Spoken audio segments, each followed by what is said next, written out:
Result लागला, नाव लागलं, सगळे आनंदात होते, पण तो मात्र शांतच उभा होता. तिने माझ्यावर खूप प्रेम केलं होतं. कारण आज ज्या क्षणासाठी तो इतकी वर्ष झगडला, तो क्षण शेअर करायला त्याचे आई वडीलच त्याच्यासोबत नव्हते. मला जिंकून पण हारल्यासारखं वाटलं, कारण की माझी आई असेल, वडील असतील, हा दिवस बघण्यासाठी ते नव्हते. लहानपणीच माझे आई वडील गेल्यानंतर माझ्या आयुष्याची लहानपणच खडतर प्रवासातून चालू झाली. ही स्टोरी आहे कोल्हापुरातील महसूल अधिकारी गणेश रमेश पाटील यांची.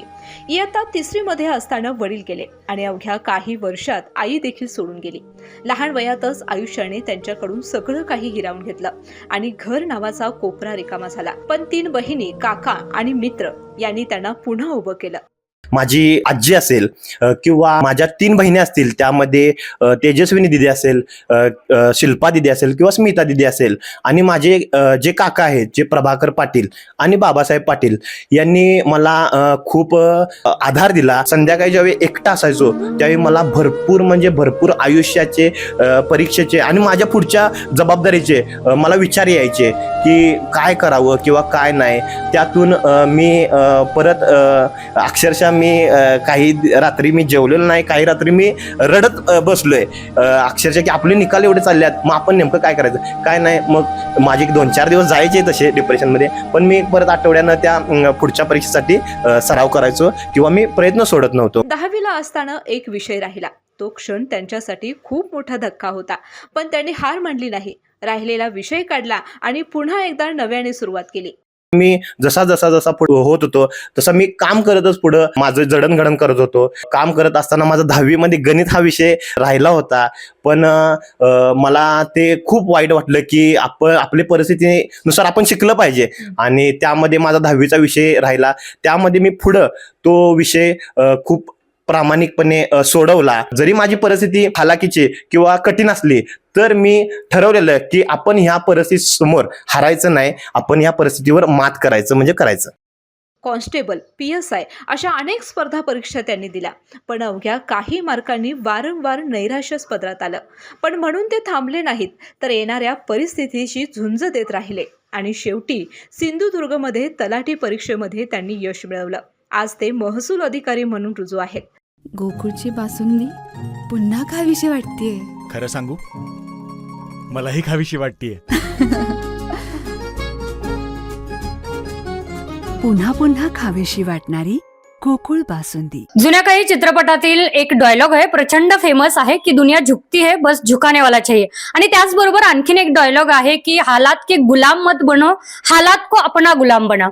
आता हे दोन्ही डायलॉग आठवण करून देण्याचं एक कारण आहे. परिस्थिती कितीही वाईट असली ना, तर एखाद्याला आपलं स्वप्न पूर्ण करण्यासाठी ना जिद्द आणि मेहनत, चिकाटी इतकी घ्यावी ना त्या माणसाने की नशिबाने ते यश आपल्या पदरात आणून ओतलं पाहिजेत.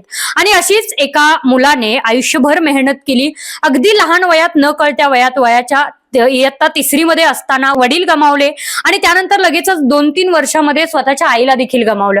परंतु हे सगळं गमवत असताना आपल्या बहिणींची असलेली साथ, आपल्या मित्रपरिवार असला तो सोबत त्यांची घेऊन आणि एक जिद्द, चिकाटी घेऊन एक माणूस यशापर्यंत पोहोचला. आणि एक वेगळी मिसाल त्यांनी कोल्हापूरकरांसाठीच नाही तर संपूर्ण आपल्या महाराष्ट्रातील प्रत्येक लहानशा घरातून बाहेर पडणाऱ्या एका जिद्दीने जे स्पर्धा परीक्षामध्ये आपलं करिअर करू इच्छितात, सरकारी नोकरी नावाचा एक टॅग आहे ना, जो आयुष्यभर स्वतःच्या नावापुढे लावून मिरवण्याची ज्यांची इच्छा आहे, अशांसाठी एक मिसाल आहेत. आणि असेच गणेश पाटील आज आपल्या सोबत आहेत. एक आठवणीने सांगते, इयत्ता 10वी मध्ये असताना एक विषय त्यांचा पाठीमागे राहिला, मात्र तो राहिलेला विषय भरून काढताना एक मनात जिद्द ठेवली होती की काहीतरी बनायचं आहे. आणि ते बनता बनता ग्राम महसूल अधिकाऱ्यापर्यंत, म्हणजे पूर्वी आपण तलाठी म्हणून ज्याला संबोधत होतो, तिथपर्यंत ते पोहोचलेले आहेत. त्यांची पोस्टिंग झालेली आहे, ते जॉईनिंग सुद्धा त्यांची झालेली आहे. पण या दरम्यानचा जो प्रवास होता, जेव्हा वडील गमावले आणि आता ते ग्राम महसूल अधिकारी म्हणून ते नियुक्त झालेले आहेत, इथपर्यंतचा जो त्यांचा प्रवास होता तो आज आपण जाणून घेणार आहोत. ते आपल्यासोबत आहे. सर्वप्रथम गणेश सर, तुमचं KK न्यूज मध्ये सहर्ष स्वागत. आणि KK न्यूजच्या संपूर्ण परिवाराकडून तुम्हाला खूप साऱ्या शुभेच्छा. तुमची जी नियुक्ती झालेली आहे, तुमचा जो संघर्ष झालेला आहे, त्यापर्यंत तुम्ही येऊन पोहोचलेला आहे, त्यामुळे खूप साऱ्या शुभेच्छा तुम्हाला. मुलाखत घेत असताना माझा पहिला प्रश्न तुम्हाला असेल की हा प्रवास कसा होता, एकंदरीत इतक्या वर्षांची ही मेहनत कशी होती? माझी जडणघडण होत असताना म्हणजे मी लहान होत असताना की माझं एक छत म्हणून माझे वडील असायचे आणि माझे एक चार भिंती म्हणून माझी आई असायची. हे छत आणि जे चार भिंती जे माझा आधार होता तो माझ्या लहानपणीच मी माझ्या म्हणजे नियतीमुळे किंवा कशामुळे तरी तो माझ्यापासून लांब गेला होता. आणि त्यावेळीपासून म्हणजे माझ्या आयुष्याची लहानपणच खडतर प्रवासातून चालू झाली. लहानपणीच माझे आई वडील गेल्यानंतर मला माझी आजी असेल किंवा माझ्या 3 बहिणी असतील, त्यामध्ये तेजस्विनी दिदी असेल, शिल्पा दिदी असेल किंवा स्मिता दिदी असेल आणि माझे जे काका आहेत जे प्रभाकर पाटील आणि बाबासाहेब पाटील यांनी मला खूप आधार दिला आणि परिस्थितीला यामध्ये अडथळा येऊ दिला नाही. आणि हे करत करत करत मी म्हणजे माझ्या बहिणी असतील किंवा मी असेल, मला आजीनं किंवा काकांनी आधार दिला, पण आम्ही पण घडत गेलो. माझ्या बहिणी पण खूप कष्टातून मला आधार देत होत्या. लहानपणीच त्या म्हणजे काम करायची त्यांना सवय लागली होती परिस्थितीमुळे. त्यानंतर मी जसा पुढे होत होतो तसं मी काम करतच पुढं माझं जडणघडण करत होतो. काम करत असताना माझा 10वी मध्ये गणित हा विषय राहिला होता, पण मला ते खूप वाईट वाटलं की आपली परिस्थितीनुसार आपण शिकलं पाहिजे आणि त्यामध्ये माझा 10वीचा विषय राहिला. त्यामध्ये मी पुढं तो विषय खूप प्रामाणिकपणे काम करत सोडवला. त्यानंतर मी 11वीला महाराष्ट्र कॉलेजला ऍडमिशन घेतलं. 11वी-12वी मी तिथं कॉमर्स साईड मधून केली. मला स्पर्धा परीक्षा जरा करायचं असं समजताच 12वी झाल्यानंतर आमच्या इथे आमचे मोठे भाऊ असे म्हणता येतील युक्ती ठोंबरे यांचं त्यावेळी सिलेक्शन झालं होतं आणि मी 12वीला होतो त्यावेळी. आणि मला त्यांचं सिलेक्शन झाल्यानंतर त्यांचा जे सत्कार वगैरे चालू होता तो मला माझ्या लाईफमध्ये एक टर्निंग पॉईंट होता की मला ते त्यांचं सत्कार वगैरे माझं ते आयडॉल किंवा अट्रॅक्शन झालं. आणि मला असं वाटलं की आपण गरीब परिस्थितीतून आपल्याला मान सन्मान मिळालेला नाही, पण ही पोस्ट मिळाल्यानंतर पोलीस कॉन्स्टेबलची आपल्याला समाजात थोडा कुठेतरी सन्मान भेटेल म्हणून मी 12वी झाल्यानंतर मग त्यांना मी भेटलो. त्यांनी मला मार्गदर्शन केलं की तू पोलीस भरती अशी कर. एक वेळी त्यांनी मला रात्री 2:30ला पण फोन करून सांगितलंय की उद्या पोलीस भरती लागणार आहे, तू तयारीत राहा किंवा काय. मला त्यांच्या मार्गदर्शन करत मी पोलीस भरतीचा माझा त्यावेळी सरकारी नोकरीचा विचार आला. त्यानंतर मग मी काम करत मी मुथूट फायनान्सला आमचे निलेश आहेत त्यांनी मला पहिला जॉबला तिथं लावलं. त्यानंतर मी करत मी फुलरटन बँकेत म्हणजे आमचे शक्ती भैया म्हणून आहेत मला म्हणजे माझे मोठे भाऊच आहेत, त्यांनी मला तिथे जॉब संदर्भात म्हणजे जॉब लावून मला बँकेत काम कसं करायचं ते सांगितलं. त्यानंतर मग मला मी इक्विटास फायनान्स म्हणून आहे तिथं जॉब केला. त्यानंतर मी हे करत असताना माझं ग्रॅज्युएशन पूर्ण केलं. मग माझा भरतीचा प्रवास चालूच होता. भरतीमध्ये मी 2 वेळा मुंबईला वेटिंगला राहिलो अभ्यास करत. त्यानंतर मी पुणे लोहमार्गला वेटिंगला राहिलो. त्यानंतर मी station master TC head clerk या परीक्षेसाठी मी प्री पासून मेन्स पास झालो होतो, पण फायनल रिझल्टला माझा थोड्याच मार्कात माझा तो रिझल्ट अगदी काटावर रिझल्ट राहिला. त्यानंतर मी फॉरेस्टलाही होतो, मला चांगले मार्क होते, पण फायनल मेरिटला माझं काय नाव बसलं नाही. त्यानंतर मी 22च्या मंत्रालय क्लर्क टॅक्स असिस्टंट ह्या परीक्षेला पण क्वालिफाय झालो, पण फायनल मेरिटला माझं काय नाव लागलं नाही. त्यानंतर मी हे करत असताना मी PSI क्वालिफाय झालो. PSIला प्री पास झालो, मेन्स पास झालो. मला फिजिकलला शारीरिक चाचणीमध्ये मला 100 आउट ऑफ 100 मार्क होते, पण इंटरव्ह्यूला मला थोडे जरा कमी मार्क भेटले आणि मग माझा तिथं PSIचा माझ्या तोंडातला घास गेल्यासारखं मला वाटलं. त्यानंतर मी भरपूर डिप्रेशनमध्ये होतो. मला असं वाटायचं की आपण एवढ्या संघर्षातून वरती आलोय किंवा एवढ्या कष्टातून वर आलोय, पण आपल्याला लक लागेना किंवा आपल्याला देवाची साथ आहे का नाही, आपली परिस्थिती म्हणजे कठीण आहे, त्यात आपण एवढं मेहनत करून 5-6 वर्ष त्याला प्रॉपर देऊन कोणाशी संपर्क कॉन्टॅक्ट न करता जे आपण घडवलंय ते वाया जाते काय, आणि मग आपलं पुढे जाऊन काय होणार ह्या चिंतात मला अक्षरशः डिप्रेशन आलं होतं. त्यामध्ये मला अभ्यास करताना MPC करत असताना आमची एक मैत्रीण होत्या त्यावेळी, आता त्या शासकीय सेवेत आहेत. त्यांनी मला आधार दिला की आधार देऊन त्यांनी मला अक्षरशः माझ्या हातात पुस्तक पण सोपवले होते की तू करू शकतोस आणि तू होण्यालायक आहेस. त्यांनी मला त्यावेळी म्हणजे MPSC मध्ये तो मोठा आधार दिला होता. त्याबरोबर सुबोध नावाचे आमचे मित्र आहेत, त्यांनी पण आधार दिला होता. हे करत करत करत मी म्हणजे मी परीक्षेला जायचो आणि लास्टच्या टप्प्याला फेल व्हायचो. माझं मन खचायचं, मी डिप्रेशन मध्ये जायचो. पण माझ्या मित्रांची साथ असल्यामुळे मित्र मला अशी उभारी द्यायचे की तू कर, आपल्याकडे प्लॅन बी वगैरे काय नाही आहे, आपली परिस्थिती खडतर आहे. मग माझ्या डोक्यात विचार यायचा की आपल्याला हे करण्याशिवाय काही गत्यंतर नाही आणि ह्यातनं आपली काही सुटका नाही, आणि आपण हे केलं नाही तर आपण परिस्थिती आपली बदलू शकत नाही. आपली जर परिस्थिती बदलायची असेल तर त्याला आपणच जबाबदार आणि आपणच ते करायला पाहिजे. हे करत करत करत मी MPSC ची परीक्षा पण दिली आणि मग ही परीक्षा आली होती ग्राम महसूल अधिकारी इथं मी सिंधुदुर्ग जिल्ह्यामध्ये, मग मी ती दिली होती आणि मग त्यानंतर मी परीक्षा देऊन त्यात मला ग्राम महसूल अधिकारी म्हणून यश भेटलं.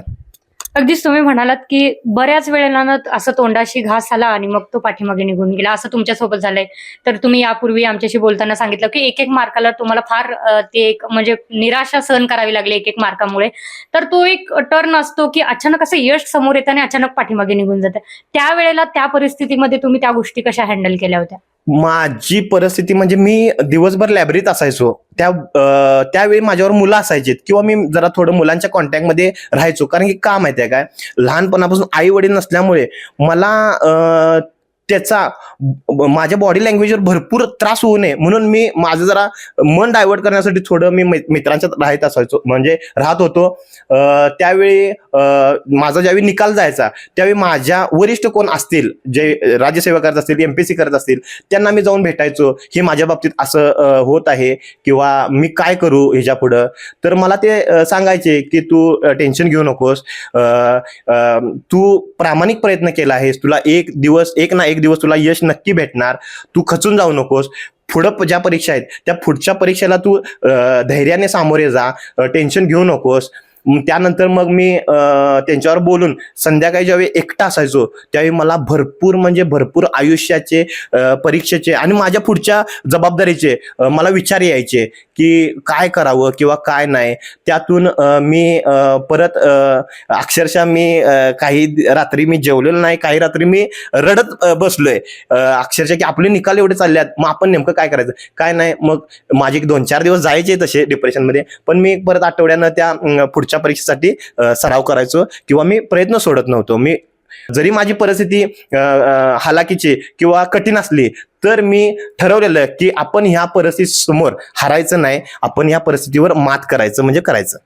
आणि शेवटी तुम्ही त्या परिस्थितीवर मात पण केलेली आहे. पण तुम्ही म्हणालात की आई वडील तर आता नाही आहेत, पण तुमच्या घरात 3 लक्ष्मी सारख्या तुमच्या 3 बहिणी आहेत.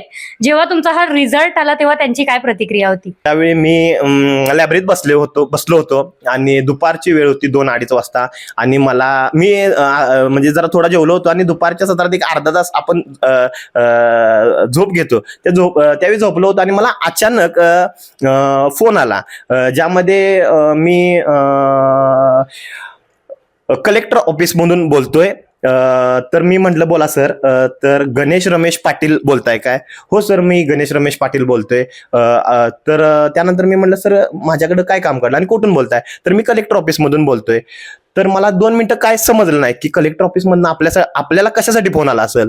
तर मग त्यांच्याकडून बोलणं आलं की सर तुम्ही कुठे जॉबवर आहे का? तर मी लायब्ररीतून बाहेर आलो हे सगळं बोलणं झाल्यानंतर. तर मी म्हटलं सर मी सध्या जॉबमध्ये नाही आहे. मग तुम्ही जॉबवर हजर होऊ शकताय काय? जॉबवर हजर होऊ शकताय का हा शब्द माझ्यासाठी अंगावर काटा आणणारा होता. तरी पण मी त्यांना मी म्हटलं सर तुम्ही खरोखर मला त्या कलेक्टर ऑफिस मधून फोन केला आहे, आधीच मी खूप डिप्रेशनमध्ये आहे किंवा मित्र वगैरे असे फोन करून चेष्टा करतात. तर सर मग त्यात माझं मन खूप दुखवेल आणि तुम्ही जर तसं काय असेल तर मला आधीच सांगा. तर ते नाही म्हणले की मी आस्थापन विभागातून मोरे बोलतोय आणि तुम्ही तुमचं ग्राम महसूल अधिकारी म्हणून तुमची निवड झालेली आहे आणि तुम्ही उद्या 10-10:30 वाजता तुमचे डॉक्युमेंट्स घेऊन सिंधुदुर्ग जिल्हा कलेक्टर ऑफिसला तुम्ही हजर राहा. त्यानंतर हा फोन झाल्यानंतर मला तरी पण पटलेलं नव्हतं. आमचे एक मित्र आहेत प्रतीक मोहिते, जे की सिंधुदुर्ग जिल्ह्यामध्ये EST आहेत. मग त्यांना मी फोन केला की प्रतीक सर, मला असाच की नाही कलेक्टर ऑफिसच्या आस्थापन विभागातून मोरे यांचं सिनियर क्लर्क आहे यांचा फोन आलाय आणि तुम्ही प्लीज आस्थापन विभागात जाऊन खरोखर हे मोरे नावाचे म्हणजे तिथं म्हणजे क्लर्क आहेत काय तुम्ही एकदा चेक करा आणि मला लगेच सांगा. मग आमच्या मित्रांनी त्या आपल्या ऑफिसचं थोडं काम साईडला ठेवून त्या कलेक्टर ऑफिसला जाऊन त्यांनी सांगितलं की मोरे इथे आहेत आणि ते माझ्या समोर उभारले आहेत. त्यावेळी माझ्या मनामध्ये कळालं की आपल्याला खरोखर नोकरीच आपण सिलेक्शन झालेलाच आपल्याला फोन तिथून आला आहे. त्यानंतर मी लायब्ररीतून मला हे सगळ्या गोष्टी झाल्यानंतर ज्यांनी मला घडवलं, जे प्रभाकर पाटील, जे माझ्या मागे सह्याद्री हिमालयासारखे राहिले, मी तिथून गाडीवर आलो.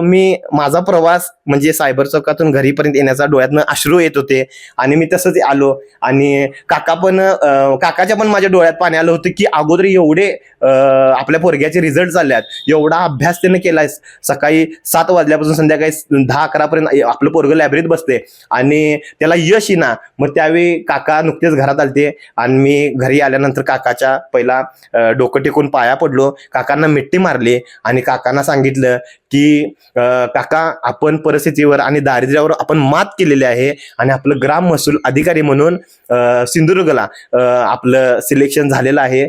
काकांना 2 मिनिटं काय बोलायला शब्द फुटत नव्हते. काकांनी मला मिठी मारली आणि तू आयुष्य सार्थक केलंस, आमचं नाव मोठं केलंस आणि तू तुझ्या परिस्थितीवर, तू स्वतःच्या कर्तृत्वावर तू विजय मिळवलास आणि माझ्या लाईफमध्ये आजपर्यंतचा सगळ्यात मोठा आनंद तू माझ्या चेहऱ्यावर आणलास आणि मी आज तुझ्यावर खूप खुश आहे. त्यानंतर मग आमची बहीण, मोठी बहीण होती, तिला मी जाऊन भेटलो. मधली बहीण होती म्हणजे शिल्पा, मोठी बहीण तेजस्विनी दिदी होती, तिला जाऊन भेटलो. शिल्पा दिदीला जाऊन तिच्या ऑफिसच्या इथं भेटलो आणि माझी लहान बहीण स्मिता, तिला मी फोन करून सांगितलं की असं झालं. आमच्या तिन्ही बहिणींना 8 दिवस अश्रू अनावर होत नव्हते. म्हणजे त्या खुश होत्या, पण ते आजपर्यंतचे जे अश्रू होते ते दुःखाचे होते. पण माझं सिलेक्शन झाल्यानंतर जे 8 दिवसाचे अश्रू होते ते सुखाचे होते, आनंदाचे होते आणि त्यांना एक प्राऊड फील मोमेंट झाली होती की आपल्या भावानं लास्टला हे करून दाखवलं. त्यामुळे त्या खुश होत्या. अगदीच. पण तुम्ही सांगितलं काकांना, काका तर खुश होते, बहिणी तर खुश होत्या. पण आयुष्याचा हा तोच टप्पा आहे ज्या वेळेला असं आई वडील असले ना तर आपला मुलगा एक सरकारी अधिकारी बनतो. ती खूप आनंदाचा क्षण असतो तो त्यांच्यासाठी. या क्षणी तुम्हाला असं वाटलं की असायला पाहिजे होते आपले आई वडील का? कारण तो खूप मोठा आशीर्वाद असतो त्यावेळेला.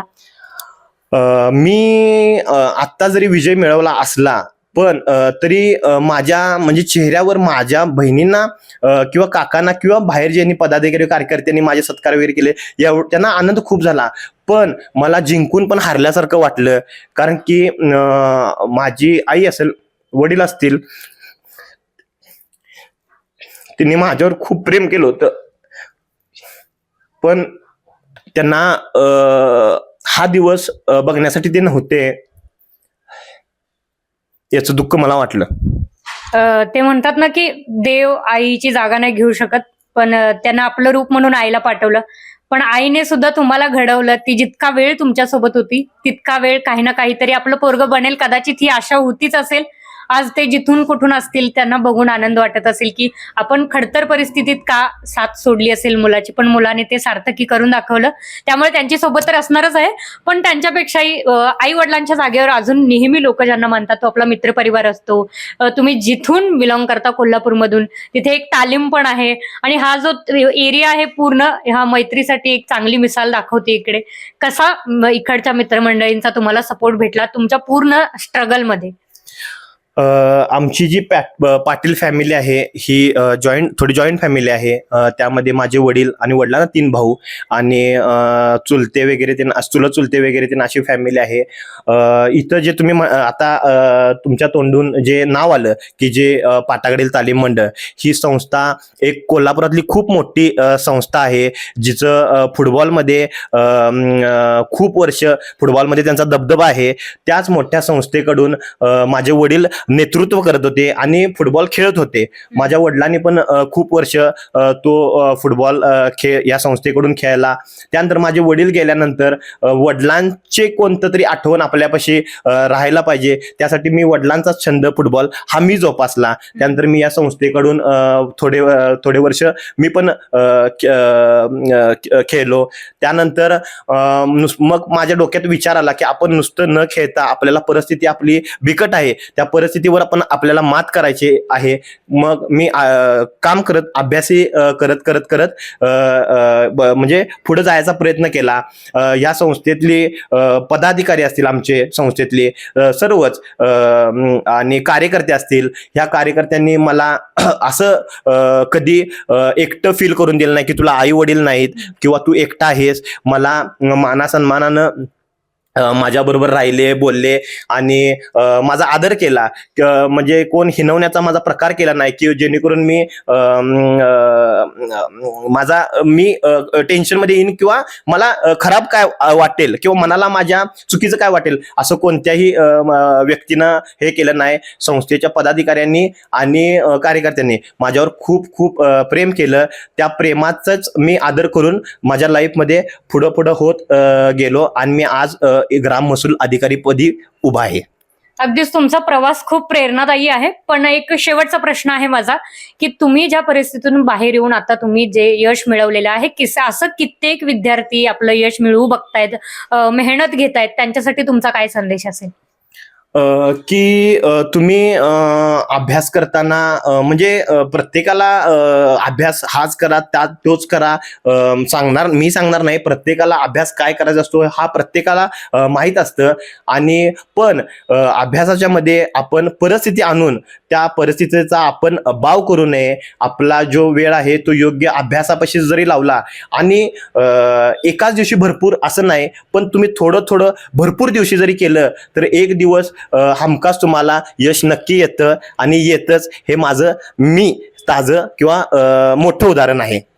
अगदीच खूप खूप धन्यवाद. असं म्हणतात की परिस्थिती देवाने माणसाला जी दिलेली असते ती दान असते. कोणाच्या नशिबात ते चांगलं दान मिळतं, पण जे चांगलं दान मिळालेलं आहे त्यातून अजून चांगलं करण्याचा ते प्रयत्न करतात. तो आनंद त्यांच्यासोबत असतोच. पण ज्यांची परिस्थिती वाईट असते त्यांना अचानक त्यांच्याकडे एक मेहनतीतून आलेलं सुख असतं, ते दान सुखाचंही खूप मोठं असतं. पण या परिस्थितीतून तुम्ही एक खूप चांगला दिवस तुमच्या आयुष्यात आणला, तुमच्या बहिणींच्या काकांच्या आयुष्यात आणला आणि तुमच्या पाठीमागे राहणाऱ्या फाटेकडे तालमीच्या आयुष्यात आणला, की त्यांना एक अभिमान असेल की आमचं एक छोटंसं पोरगं जे लहानपणापासून मोठं होईपर्यंत आम्ही ज्याला घरादारात पाहिलं ते आज इतक्या मोठ्या पदावरती गेलंय. त्यांच्यासाठी पण तो एक आनंद आहे. पण या सगळ्याला कारणीभूत तुमचा तो प्रेरणादायी प्रवास राहिला. मग 10वीचा गेलेला गणिताचा विषय असू द्यात किंवा एक मार्काने तुमच्या पदरात पडणारं एक जे यश होतं ते पाठीमागे परतून जात होतं, तरी सुद्धा निर्भीडपणे तुम्ही लढलात, तुम्ही जिद्दीने मेहनत घेतलीत, यशापर्यंत पोहोचलात. या यशाला खरंच एक कोल्हापूरकर म्हणून अभिमानाने सॅल्यूट आहे.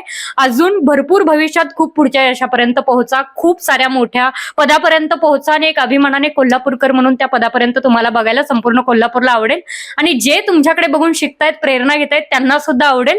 आणि तुमच्या या संपूर्ण यशाबद्दल खूप साऱ्या शुभेच्छा आणि KK न्यूजला आज मुलाखत दिल्याबद्दल धन्यवाद. असेच काही महत्वाचे ज्यांच्या आयुष्यामध्ये कलाटणी देणारे प्रवास असतात ते आपण जाणून घेणारच आहोत. पण त्याच्यासाठी तुम्हाला नेहमीच पाहत राहावं लागेल KK news. Video journalist Sachin सोबत मी सह्याद्री देसाई, KK न्यूज कोल्हापूर.